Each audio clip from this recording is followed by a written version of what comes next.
চিন্ময় কৃষ্ণ দাসকে কোনো সম্প্রদায়ের নেতা হিসেবে নয়, রাষ্ট্রদ্রোহের মামলায় গ্রেপ্তার করা হয়েছে বলে জানিয়েছেন স্থানীয় সরকার উপদেষ্টা আসিফ মাহমুদ সজীব ভুঁইয়া।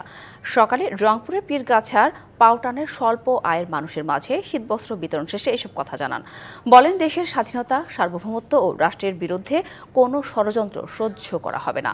শেখ হাসিনার আমলে গোপালগঞ্জ সহ দু একটি জেলায় উন্নয়ন হলেও বাকি জেলাগুলোতে চরম বৈষম্য হয়েছে বলেও মন্তব্য করেন তিনি। জানান, আগামীতে পিছিয়ে থাকা জেলাগুলোয় বিশেষ অগ্রাধিকার দেওয়া হবে। আমরা সাম্প্রদায়িক সম্প্রীতির বাংলাদেশ চাই। বাংলাদেশে কোনো সম্প্রদায়কে শুধু সাম্প্রদায়িক পরিচিতির কারণে কোনোভাবে যেন বঞ্চিত কিংবা কোনো ধরনের নিগ্রহের শিকার না হতে হয় সেটা নিশ্চিত করতে চাই, সেটা নিশ্চিত করার জন্য কাজ করছি। তবে বাংলাদেশের সার্বভৌমত্ব, স্বাধীনতার উপর কোনো প্রকার হস্তক্ষেপ, কোনো প্রকার আঘাত আসে এবং রাষ্ট্রের প্রতি অবমাননা হয়, রাষ্ট্রদ্রোহের মতো ঘটনা ঘটলে সেক্ষেত্রে সরকার অবশ্যই কঠোর ব্যবস্থা নেবে এবং সেক্ষেত্রে একটা নগদের সর্বোচ্চ বার 167 টাকা রিচার্জে পাবেন 1 লাখ টাকা পুরস্কার। আরও আছে প্রতি সপ্তাহে পুরস্কার ও ক্যাশব্যাক।